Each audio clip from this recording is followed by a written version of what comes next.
Сәлем достар, менің каналыма қош келдіңіздер. Бүгін біз сіздермен бірге ақ және қара мастика жасау жолын үйренетін боламыз. Каналыма тіркеліп, лайк басып, комментарий жазуды ұмытпаңыздар. Ал ендеше жұмысымызды бастайық. Қажетті заттардың барлығын описание бөлімінде жазып қалдыратын боламын. Үй жағдайында мастика жасау өте оңай, тек қана қажетті заттарыңыз болса болғаны. Ең алдымен осындай газге қоюға арналған ыдысымызға халал желатин салып, оның үстінен мұздай суды құйып, араластырып, бірнеше минутқа бұқтыруға қойып қоямыз.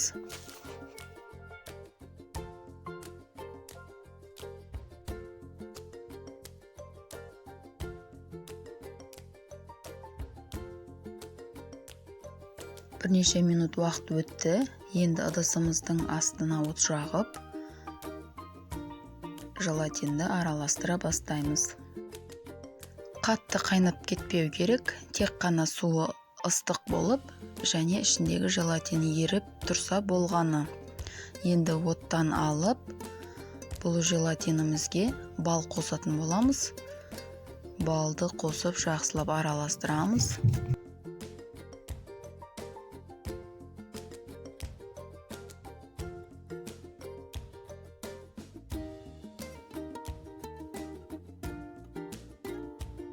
Мастиканың иісі әдемі болып шығып тұру үшін ванилин қосатын боламыз. Ванилинді қосып жақсылап араластырып жібереміз.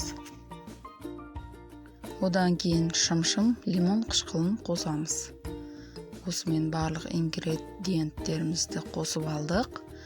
Енді біздің қант ұнтағына осы сұйық массамызды қосып қамыр илейтін боламыз.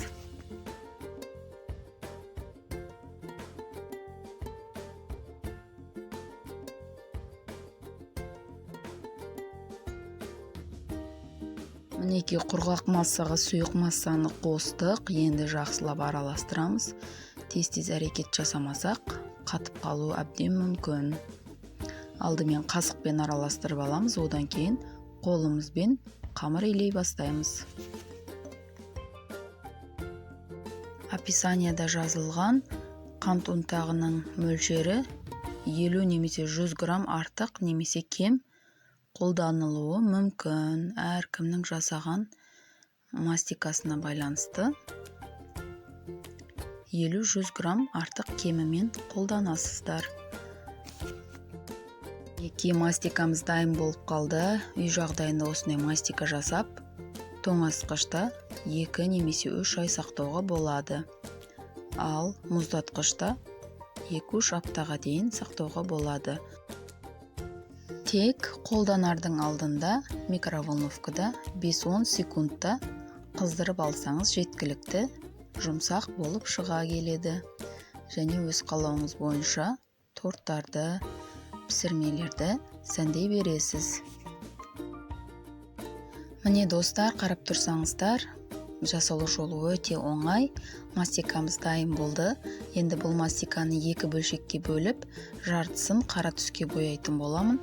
Бояуды қиын ештеңесі жоқ, тек қана бояуды салып, жақсылап бір илеп жіберсек, өзімізге керекті түсті мастиканы дайындап аламыз. Міне достар, үй жағдайында мастика жасауды да көріп алдыңыздар. Бұдан бөлек басқа да әртүрлі ыстық тамақтар, салаттар және пісірмелердің видеоларында көре аласыздар менің каналымда. Егер де менің видеом сіздерге ұнаған болса, лайк басып комментарий жазуларыңызды өтінемін. Келесі видеоларда кездескенше сау болыңыздар.